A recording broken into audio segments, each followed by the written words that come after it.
Mano, eu vi os 28 capítulos que saíram até o momento desse mangá e eu achei ele muito, mas muito bom. Eu tive que vir fazer esse vídeo, papo reto. É bizarro o quanto eu achei isso aqui bom. E eu não vi nenhum defeito.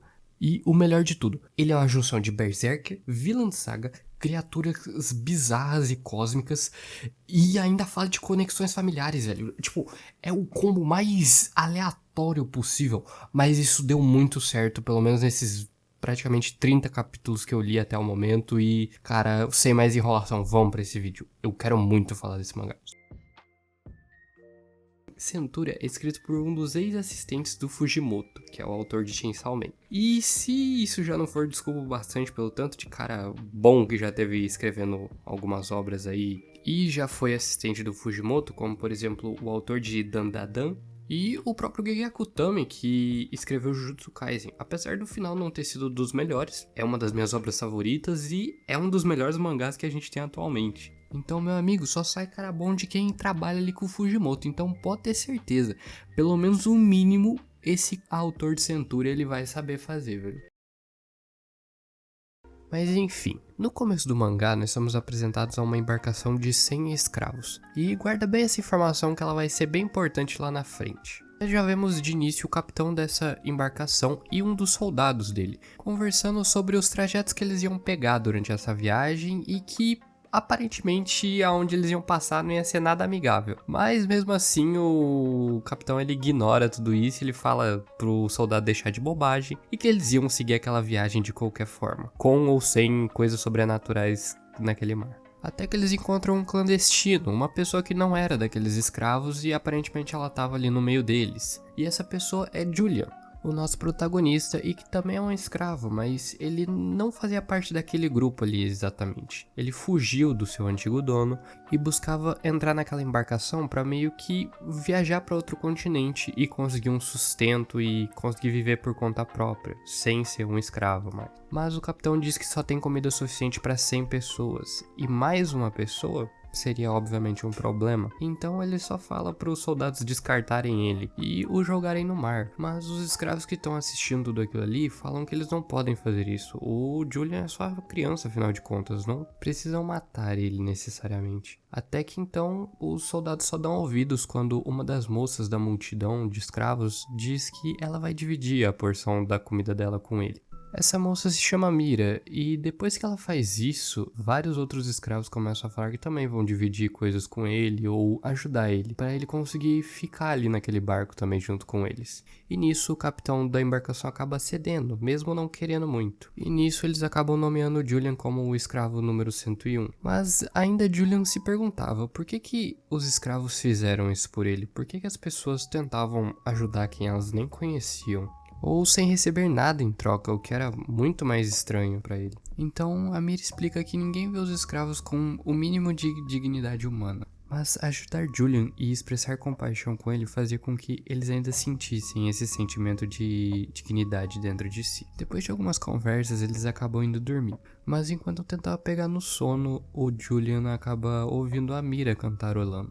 Mas a Mira não tava cantarolando pro nada ou contando sozinha. Ela tava cantarolando pra o seu bebê. Ela tava grávida e o bebê nasceria em breve. E o seu único desejo era que ele nascesse em segurança e tivesse uma vida feliz. E que caso ela realizasse esse desejo, ela não ligaria de sofrer o resto da vida. Isso faz com que Julian se sinta bem frustrado e sem entender muito bem o porquê disso. O porquê uma mãe iria tão longe por um filho, já que ele foi vendido pela sua própria mãe quando ele era criança. E ver que mães como a Mira existiam o deixa um tanto quanto frustrado por ele nunca ter recebido esse carinho de alguém.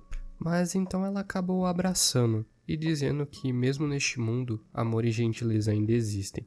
E ele acaba dormindo com essas palavras e, sendo sincero, essa cena é muito fofa e muito boa. Eu gosto muito como tem essa conexão deles dois e a Mira acaba se tornando em tão poucos capítulos uma mãe, praticamente, pro Julian. E eu acho muito foda essa conexão que eles têm já logo no primeiro capítulo e como tudo isso vai se desenrolando ao decorrer desses próximos. Sério, fica muito bom, cara.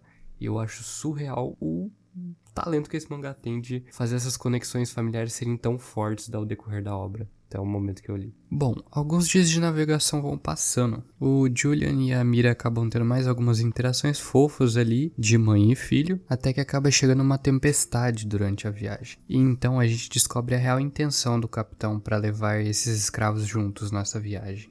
Ele queria matá-los durante o trajeto para então pedir um seguro sobre seus corpos. E assim ele começa a fazer uma chacina de vários e vários escravos que estão na embarcação. Julian e Mira acabam ficando horrorizados com isso, já que eles estão vendo todas as pessoas com quem eles criaram conexões sendo mortas. E para Julian isso é um pouco pior, já que ele nunca teve nenhuma conexão antes. E quando ele tinha acabado de conseguir, parece que tudo isso ia por água abaixo. Mas quando ele e Mira seriam sacrificados, algo inusitado acaba acontecendo. Que todos esses corpos que foram mortos durante essa tempestade no mar, acabaram acordando um deus antigo. E ao aparecer, esse deus antigo diz que primeiro eles têm que sacrificar um grande número de almas, e segundo, eles devem sacrificar um amor puro. E eu acho que eu já vi isso em algum lugar, né? Mas bem, nisso Julian diz que vai se sacrificar para Mira conseguir ter uma vida feliz com o seu bebê. Mas Mira acabou parando, já que ela vê em Julian, seu filho mais velho, que no passado acabou se sacrificando para que ela e o bebê pudessem sair com vida de algum incidente que ocorreu. E após impedir Julian, ela sorri para ele e com uma faca ela acaba golpeando a sua própria barriga. Assim ela acaba fazendo um parto forçado do seu bebê. E ela diz que era uma menina e seu nome seria Diana. Então ela entrega a criança nos braços de Julian e o abraça, dizendo que ama muito eles dois. Após isso, ela caminha em direção à borda do barco e acaba se jogando no mar. E após o ritual ser concluído, o deus antigo diz a Julian o que seria o desejo dele. Então ele responde que ele quer uma prova, que a vida de Mira e dos outros não foi um desperdício. Com isso, ao redor dos olhos de Julian aparecem diversas marcas e uma grande explosão de uma espécie de névoa negra acontece também, e ele avança em direção a todos os soldados e do capitão, fazendo uma verdadeira chacina no meio deles. Sério, é umas páginas muito brutal e muito bem desenhada também, diga-se de passagem. Mas Julian acaba sendo ferido gravemente no pescoço pelo capitão. Mas lembra quando eu falei que o número 100 iria importar em muita coisa? Dos 100 escravos que estavam junto de Julian? Bom, isso não é mentira. Afinal, o Julian agora tem 100 vidas. Então, se ele for morrer, ele precisa morrer 100 vezes. Com isso, agora ele consegue finalizar os soldados e o capitão da embarcação. E agora ele tem uma nova pessoa para conseguir se conectar, alguém que ainda restou para ele. Ele nunca tinha possuído nada de valor, bom, até agora pelo menos. Agora ele tem alguém com quem se importar, sua irmãzinha mais nova, Diana. E bom, depois do Julian solar vários monstros marinhos que tentaram atacar o barco que estava naufragado, moleque, esse cara tá muito forte, velho, tipo, ele tá num nível assim meio absurdo. O cara solou um monte de monstro marinho, velho. O moleque tá quebrado, tá? Eles acabam chegando em terra firme e eles encontram duas pessoas, a Titi e a Angerval, que elas acabam meio que cuidando deles. O Julian no começo ele fica meio relutante e de novo se perguntando por que alguém estaria ajudando ele novamente. Mas quando ele percebe que elas estavam fazendo isso sem cobrar nada ou só por fazerem mesmo, ele se lembra das palavras da Mira sobre dignidade humana. Isso ele aceita mais tranquilamente ele ficar na casa. E com isso a gente também descobre que a Angerval, ela é na verdade uma mulher. Eu tinha dito a Angerval porque, bom, a gente já ia ter essa revelação que ela seria uma mulher. De uma maneira bem rápida até. E depois tem um time skip de mais ou menos 6 meses, e a gente conhece um pouco mais ali os arredores. Aparentemente a casa que a Angerval, o Julian, a Titi e a Diana vivem fica próxima a uma floresta, e a gente descobre que algo observava o Julian, ou pelo menos estava se manifestando ali aos arredores. Mas a gente volta em foco no Julian e ele diz que durante esses 6 meses ele já ficou muito debaixo dos cuidados da Angerval. E ele diz que agora ele quer procurar um emprego ou ajudar em alguma coisa. Até que então eles vão para o vilarejo que tem ali perto da casa da Ingrid procurar algum serviço pro Julian fazer ou alguma coisa que ele possa ajudar no vilarejo. Mas logo de cara ele já é negado pela galera do vilarejo. Eles falam que não tem nenhum trabalho ali pra ele, tipo, como se eles não quisessem ele ali, porque ele era um forasteiro. Mas eles dão um serviço pro Julian provar que ele pode ajudar na vila. Aparentemente a caverna de mineração da vila acabou sendo soterrada por várias pedras. E eles dizem que caso Julian consiga em um dia retirar todas as pedras de um túnel de mais ou menos 10 metros, ele pode ficar na vila e, bom, ele não tem nenhuma escolha a não se aceitar, porque é a única forma que ele tem de conseguir o trabalho ali. Todo mundo acha um absurdo, né? Mas não, o moleque vai lá e ele fala que ele vai fazer aquilo. Aí já começa ele se matando ali pra levantar algumas pedras, e daí você pensa, né? Pô, ele vai ter que usar os poderes, né? Até a galera dos escravos aparece no subconsciente dele falando que, pô, usa a gente, Julian, você tá precisando e parará. Mas ele fala que não, ele não quer usar os poderes dele porque ele sempre tá dependendo dos outros. E ele não quer isso. Ele quer começar a fazer as coisas por conta própria. E ele acaba conseguindo fazer aquilo tudo em um dia. Me lembra até os primeiros episódios de Boku no Hero lá que o Midoriya faz o treinamento do All Might pra conseguir usar o One for All direito. E daí a rapaziada aceita ele na vila e tudo mais. Ele começa a poder trabalhar lá. E agora ele começa a colecionar pequenos momentos de felicidade na vida dele. Agora o Julian começa sua longa jornada de Thorfinn na Season 2 de Vinland Saga. Vai lá cortando madeira e parará.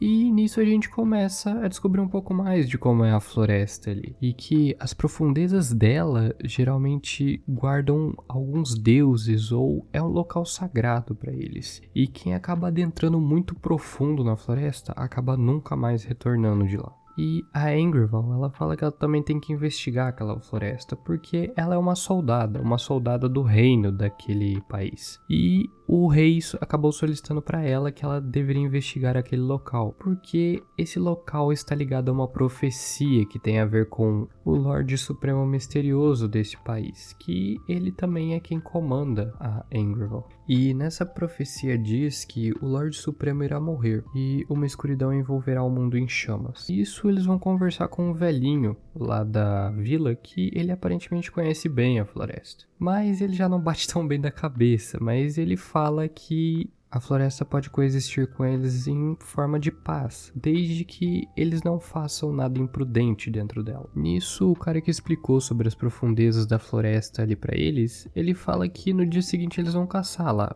então ele vai avisar se alguma coisa estranha acontecer. E por que você foi falar ao seu Palerma? No dia seguinte eles vão caçar e esse cara ele consegue desaparecer na floresta sendo capturado por uma criatura, cara.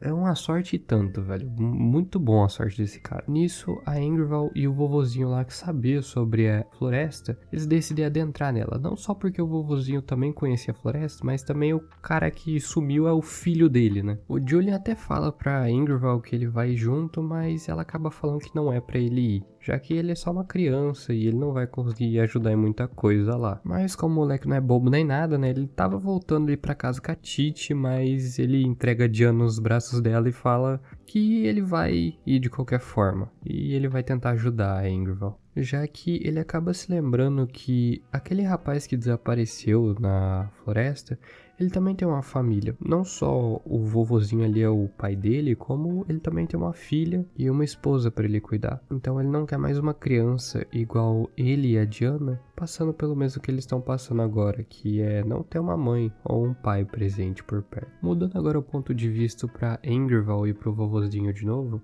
eles acabam adentrando na floresta e eles se surpreendem um pouco com o que eles encontram. Primeiro eles encontram um urso e um pântano, onde o senhor explica que o pântano não tem um fundo necessariamente. Ali meio que se você cai na água já era, filho, acabou pra tu. E o urso basicamente o velho aponta uma flecha pra ele e o bicho já treme na base e sai correndo. Mas quando eles caminham um pouco mais, eles acabam chegando no centro da floresta, numa árvore até que bem grande. Mas de dentro dessa árvore sai uma criatura muito grande. E eu fiquei espantado quando eu vi essa página desse mangá, porque, cara, eu achei o desenho muito bem feito. Eu não sei se, tipo, Berserk, eu acredito que Berserk tem muito esse nível. Mas, tipo, cara, eu achei o nível de desenho desse quadro impecável, velho. Tipo, surreal, cara. Foi, acho que, um dos desenhos que eu melhor já vi em um mangá, cara. Eu achei meio bizarro quão tão bem desenhado tava aquilo ali. Nisso, a criatura ela também mostra que ela tem meio que vários humanos mortos pendurados no pescoço dela.